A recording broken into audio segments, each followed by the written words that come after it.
Welcome to CRE Success, the podcast, where we help people working in commercial real estate achieve their professional goals. Check us out online at cresuccess.co/podcast. And now here's your host, Darren Krakowiak. Hey there, welcome to episode 3 in season 2 of CRE Success, the podcast. Today, my special guest is Linda Day Harrison. She's from theBrokerList, and she is the concierge to the commercial real estate industry and vendors that serve the industry in North America. Great interview with her coming up very, very soon. And make sure you also stick around. At the end of the interview, I'm going to be connecting you with a very, very special resource. It's the A to Z of prospecting in commercial real estate. I'm going to show you how you can get your hands on that. And if there's anything that you should be taking away from that resource, it would be this philosophy: to be consistent, to be persistent, and also proactive with your prospecting. Inside of CRE Success membership, we talk about the strategies, the tactics, the methods, the approaches that can help you with your prospecting. We show you how to make cold leads a thing of the past. We cover the sources of prospecting, ways to connect, and also how to get into your own rhythm so you've got a system to locate and approach new leads, build a steady pipeline that converts. But if you're not already a member of CRE Success membership, well, this is a great resource that can get you started. The A to Z of prospecting. I'll tell you all about that after I speak to Linda, and that interview starts in just 30 seconds. 90% of the world's data was generated in the last 2 years. CRE is a business intelligence and analytics tool for commercial real estate professionals. Using real-time insights, track key portfolio metrics and benchmark against the market so you can make faster and well-informed decisions. With live dashboards and bespoke reporting, impress both your executive team and your property clients. It's time to turn data into your most valuable asset with CRE from Released. And now it's time for the interview on CRE Success, the podcast.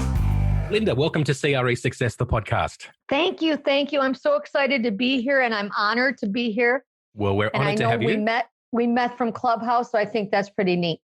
Yeah, it's awesome. So Linda, the first thing that we do in each episode is we ask our guests to step into the virtual elevator and to give us their elevator pitch to find out who they are. So Linda, tell me, who are you? Well, who I am or versus the broker list. I guess if it were about me, I'm just somebody who's been in commercial real estate their entire career, and I love the business. I set up the broker list to be a network, an online network for commercial real estate brokers, and we're a free platform. So that's who we are. Okay, well, I really enjoyed our chat earlier this week when we were teeing up this podcast, and I knew that you had a lot to offer our listeners. But before we get into the broker list, let's go back a little bit further. You cut your teeth as a landlord side broker in Chicago. Is that correct? Yes, it is. Okay, well, tell me all about that. Well, in downtown Chicago, a lot of the properties are mixed use.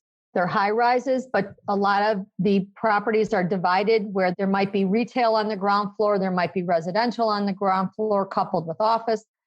And I have worked in that environment most of my career where the building was a split use.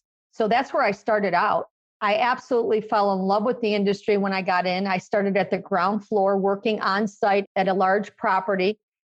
And I was at the front desk, and I literally started out as a receptionist. And I just worked my way up to the point where at the end of my career, I was the president of a small commercial real estate company in the Chicago market. So I did it for 30 years and I loved every minute of it. My favorite part was the leasing. I loved the leasing side of it. And I was fortunate that in the buildings that I ran, I was also able to be the leasing agent. So I did both. I oversaw leasing and management of my properties, and I thought it was fabulous. Wonderful. And what was it like for a woman in commercial real estate in the, and I don't mean to be revealing your age, but in the 80s and the 90s? Yeah, I was in it, the 80s, the 90s, and the 2000s. I guess I was very naive to even thinking about discrimination or being treated unfairly or any of those things. I never really thought about it. I never had any bad experiences. I was very, very lucky. I was in a very male-dominated environment. Most of the people I worked for or worked under me were men. but I didn't focus on it. And I just did the best I could. And I always wanted to work harder than everybody. And I think I did. I always tried to do the best I could do. And I always strive to do the best job for the clients. And the clients were all men. The clients were definitely all men for sure back then. So I really don't have anything negative to say about it. It was a very positive experience, but I was a personality that even if someone did say something to me, and I know they did over the years, it didn't bother me. I mean, I wasn't like, oh boy, you said this or you said that. I just never let it get to me, and I just worked hard and I just did my job. So I didn't really have any problems or negative experiences. Right. So it sounds like you took things in your stride and you focused on the bigger prize. Right. Yeah. I think so. So what advice do you have for women who are in the industry today? And I guess there is more of a focus nowadays on gender equality and on making sure that men and women are treated equally in the workplace. What do you say to women who might come to you as somewhat of a trailblazer and ask you for advice on how it is that they can advance their careers as women in commercial real estate? Well, I think that women have a huge advantage over men, in my opinion. I think they can excel in the field. I believe they can do exceptionally well. And this goes back to the sexes are different. Male, female, we are different. And I think women have a nurturing side to them that oftentimes men don't. So I think women can just excel in the field. Anybody I meet, any young people I meet, I stress to them, please consider the commercial real estate industry. The sky is the limit. The facets and the segments are unlimited. Whatever interest you have, it covers it because we are so diverse in our property types, our geographics, the client types, everything about it. It's just the sky is the limit. So I believe that any woman could succeed. And I don't think it matters at all, even today. I just think you just do the best job and you will soar. I want to talk to you now about the broker list. So how did you come up with the idea for this product? Okay, well, my experience being on the landlord side of the business, my sole focus was to be in front of brokers, period. I had to make sure that the brokers knew what I had available, when it was going to be available, every tiny little component about my property. I had to be on top of that, and I had to know where the brokers were, who they were, what brokers to reach, what brokers not to reach, because you have to realize in a big city like Chicago, there are brokers that they specialize. They could literally specialize in one street, or they could specialize in retail or industrial or office. And you didn't want to aggravate them and send them something that wasn't applicable to what they do. You wanted to cater to them and what their needs were and what kind of deals they needed to see. So when we had retail availabilities, we would focus on the retail. And when we had office, we'd focus on the office, et cetera. So we had to maintain that information all manually. When I first started out, everything was truly manual, where it was literally typed out or kept on ledgers or whatever. And then it evolved to having literally big printouts of mailing labels. So we could peel the labels off of big pieces of paper and stick them on envelopes, because we would do mailings, we'd do postcards, we'd do brochures, we'd do flyers. Everything back then was manual. And then we got the fax machine. And the fax machine was this huge innovation for us because we could literally do a broadcast fax. So we would have to call all the brokers and say, have a fax number at your office. And then we create an update for them. And we'd say, okay, this is the update for the week. This is what we have available. And we'd fax it to the offices. Then email came out. And when email came out, it was every office had one email address.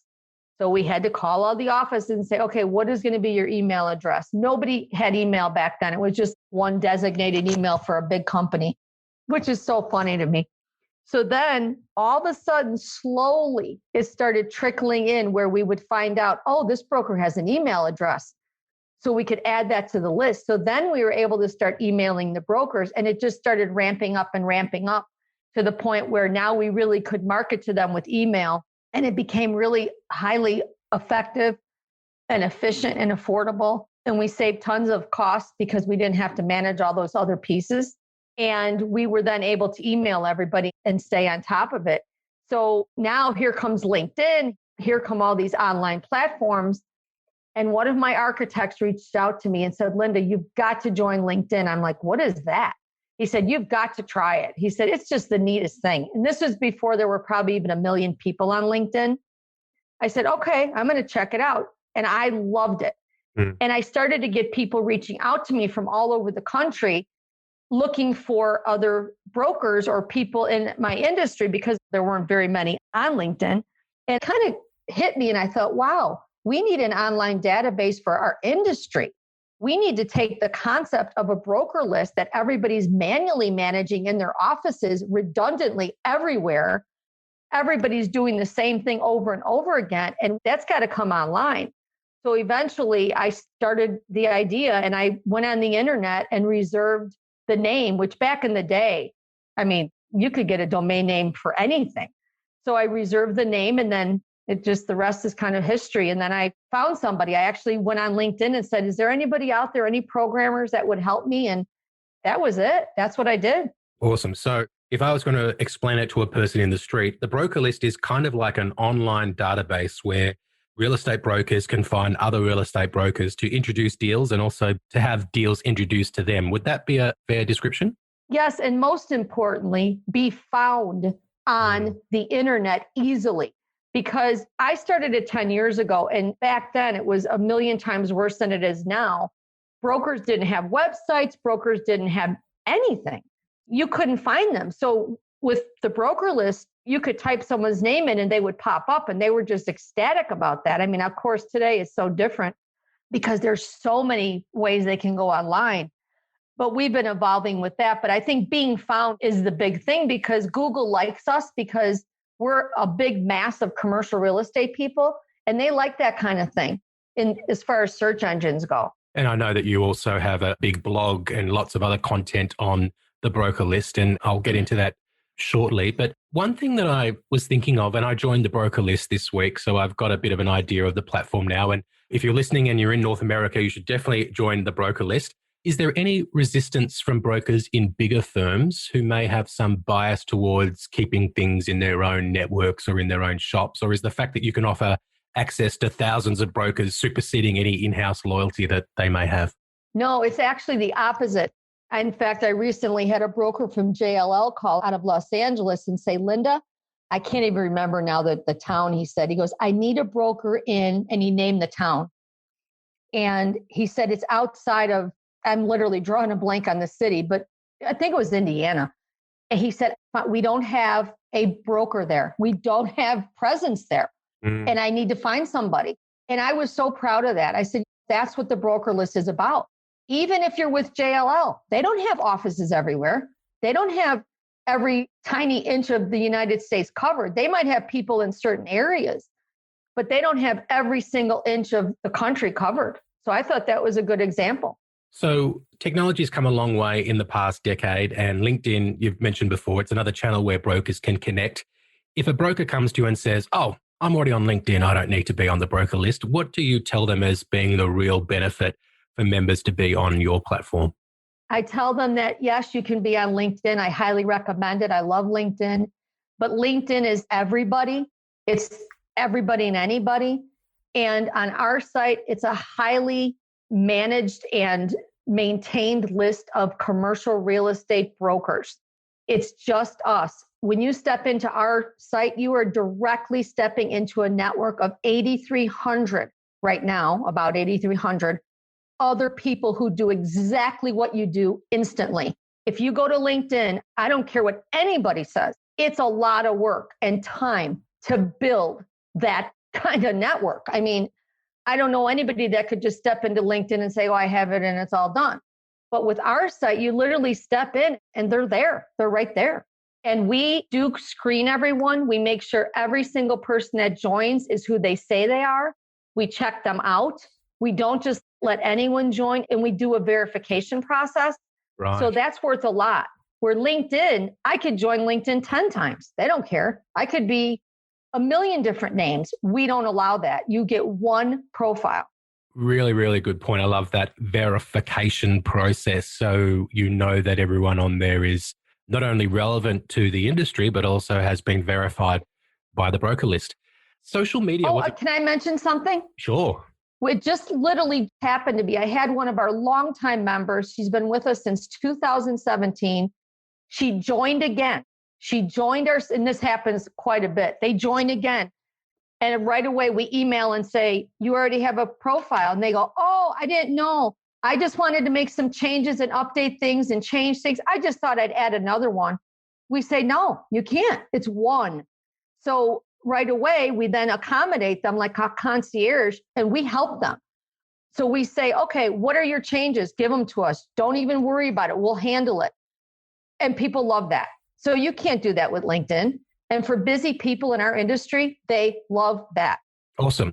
So we've discussed before this interview that you don't charge members to be in your directory, even though members can find brokers who can execute them transactions for them in other places, and they can be found, as you mentioned, very important, by other brokers who can deliver them leads and then later convert them. Now, I understand that you have advertisers, so it's not a complete charity that you're running, but what is your philosophy when it comes to monetization of your platform, and why haven't you charged brokers who get so much value from what it is that you're offering? Well, first of all, I'm old school, and I remember the old days when LoopNet started. It was completely free. Everybody loved it. Everybody used it. It was wonderful. You could find all the properties. Everything was there. Everybody was on it, and it's gone. It's become so horrible now. It's so messed up because there's so many different platforms, and it's so confusing. And I just really wanted to create something that the brokers could use at no cost. And my goal was, I know for a fact that there's businesses out there that are struggling to get in front of a network like ours to present them with products and services. So to me, it's just such a natural fit. And it makes all the sense in the world for both sides. The brokers get to post listings and close deals and blog with us and do all this stuff for free. And on the other side, the advertisers are going to spend a fortune trying to get in front of them when all they have to do is join us and maybe do some banners or do some blogging with us or anything that's really basic that gets them in front of the brokers. And I just think it's a need. I think it serves a need. It's a pain, and we're trying to solve that pain. So if someone does a $100,000 commission off your website and they want to thank you, are you a wine drinker? Do you like chocolate? What can people send to you? Oh, gosh, I get so many generous things sent to me, but it's not even required or asked for or anything. But I know. People are so sweet. We don't want anything. We just want people to tell other people so our site can grow and our network can grow. And we want people to tell other advertisers, hey, this is a good place for you to get found, get exposure. And I read an article today about that. They did a study and they said, when you're on the internet and your image is there or your presence is there or whatever, it's helping you as a business. So if you're not sharing your images or your logos or whatever, you're at a disadvantage because it does stick in people's mind. And I'm amazed at how many businesses are just not promoting themselves online. I mean, Sure. And I think presence is something that people can definitely learn from you and from the broker list. And I think back to 10 years ago when the broker list started in 2011, and content has come such a long way since then. Yes. And social media wasn't really, Facebook existed, but it wasn't like it is now. And No. It seems everyone really has to create content to be noticed. And you've got a really significant blog on your website with a ton of content. And I know that Google loves blogs and loves content. So that probably helps with the algorithm and SEO and so forth. But tell me about the blog. How long has it been running? How do you get people to contribute? And how is that differentiating you as a personal brand, but also as the broker list? Well, I wish I could think back and credit somebody, because I always want to credit anybody who gives me good advice and advice that I've taken over the years. But when I started the broker list, believe it or not, the test site was a WordPress blog. I said, okay, I am just going to put my toe in the water and see if anybody responds to this. So I started a WordPress blog, and all I said was, if you're on the list, you can use the list if you join us. And I literally used a Google Doc to let people just sign up. And we got 500 signups so fast. That's just for me with LinkedIn. Believe me, Facebook, nothing else was even relevant. I don't even think it existed. I don't even remember, but maybe it did a little bit, but not for our industry. Nobody was using it. So my promotion of that was almost just like LinkedIn. And I don't even remember what else I know I had Twitter, but I mean, there were very, very few people using it, and people responded to it. And once I knew that, I then said I need a developer to build me my site. So I kept the WordPress blog going. Thank God I did that, because the blog, you really put us on the map. And I can't tell you enough. And I tell people this, and I have advertisers who have been with us almost from the beginning that said, Linda, you gave me the best advice and I listened to you. Content is what you need to focus on, period. I said, that's what we did.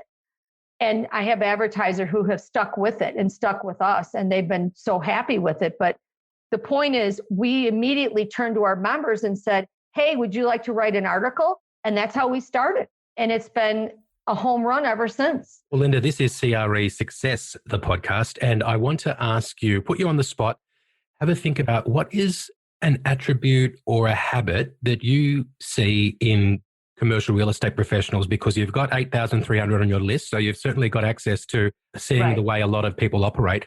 What is something that you see as being really important to succeed in the industry? Calling people back. Good one. Believe it or not. Yeah. I mean, it sounds crazy, but it's the most frustrating thing for me being the broker list, because we get all the kickback.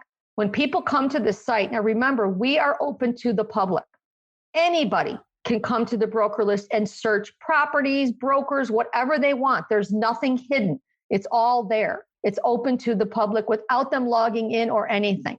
The public is pretty savvy. When they call a broker and they don't get a call back, and then they call them again and they don't get a call back, they call us. It drives us crazy. And they call and say, we looked up this broker, we found this property, we've been trying to reach this broker. That is my number one complaint. And they get frustrated, and I feel bad for them. And I try to help them. I say, okay, let me come up with this idea. How about this idea?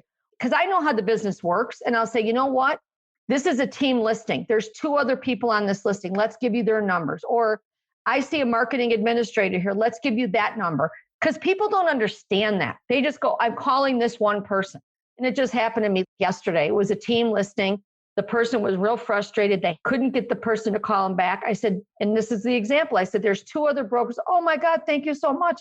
Oh, we appreciate it. Oh my gosh. That's the number one complaint I have. What is your opinion of that? Well, I think calling back is really important. And I think the idea that you can ascertain if you should call someone back based on the message is silly, because people might say, oh, well, I don't need to call that person back because they don't have X. Well, the person who's calling you isn't going to tell you every bit of value that they can add to you. So I think it's really incumbent on us to call people back, and you don't know where that conversation is going to lead. So I agree 100%. And I know I get frustrated when people don't call me back. So I think it's really good advice. Yeah. And I'm going to have to say this. Okay. I'm going to change it to, if you are a busy person and if you do not have the ability to call everybody back, which I totally understand because I'm just as busy as the next guy, set up a way where they can reach you other ways, or have somebody hire somebody to listen to your voicemails and return calls. I don't want an excuse. Come up with something. The other thing, don't send out an email to a bunch of people on Friday afternoon and go out of town. I'm not kidding. Or do a promotion and not be ready to answer the calls if you have a new listing. If you have a new listing and you post it and it hits the street, have a system in place to take care of those calls. Because so many of them are just, again, I just saw the listing. It's a new listing. I'm trying to reach that broker. They're not answering, or I can't get through. I've left them 5 voicemails. Have a system say, okay, I know I've done this, so I better ramp up my support. I better have an admin literally answering my cell phone or answering my voicemails or whatever you can do, and do a better job, or hire a service. What do they call them? VA, a virtual assistant, or something. But don't ignore people. Very, very good advice. Linda, what's the best way that people can find you and the broker list? We are the broker list everywhere. No matter what platform you go to, if you type the broker list, you will find us, all one word, the broker list. We also do a monthly call called the CRE Marketing Call Meetup. And once a month, the last Tuesday of the month, we talk about CRE marketing trends and best practices. And we also have a Twitter for CRE Marketing Call. So just look that up as well. Awesome. Well, Linda, it's been wonderful to have you with us on the show. Thank you so much for sharing your knowledge on this episode of CRE Success, the podcast. Thank you for having me, Darren. I'm honored to be here and I'm so grateful. For more information about our guest, visit cresuccess.co/podcast. And now a final thought from Darren Krakowiak. Thank you once again to Linda Day Harrison for joining us on this episode of CRE Success, the podcast. Love that advice about returning phone calls. How much better would it be if we just always got a call back when we called someone? Well, you can make sure that you make everyone that you deal with feel that validation by returning their calls as well. And of course, you never know what that callback is going to lead to. And I think that really feeds in well to prospecting, because if we're consistent, we're persistent, we're proactive with our prospecting, it's going to lead to new opportunities. And I've put together a great resource called the A to Z of Prospecting. And for every letter of the alphabet, I've got one little idea which can really help you get more fantastic leads into your pipeline, which can help you build your business and, of course, produce better results. If you want to get your hand on that free resource, all you've got to do is go to cresuccess.co/ABC. Yeah, so it's the A to Z of prospecting. So I've just said ABC is the URL. So cresuccess.co/ABC to get the A to Z of prospecting. I hope you go and enjoy that free resource from CRE Success. And I also hope to see you on our next episode. Thanks so much for listening, and I will speak to you soon. Thanks for listening to CRE Success, the podcast. If you enjoyed this episode, make sure you subscribe to us on your favourite podcast platform and be sure to leave us a 5-star review. For more information about the show, just check the show notes on your podcast app or visit us online at cresuccess.co. Now the world of work has changed. Everyone's looking for new ways to add flexible working into their plans and portfolios. Hub Australia is the national expert in premium flexible workspaces that offer 5-star hospitality service. Hub Australia is already partnering with leading developers, Brookfield and Amalgamated Property Group, to deliver the future of work for their tenants. Head to hubaustralia.com to learn more about Australia's leading flexible workspace experts.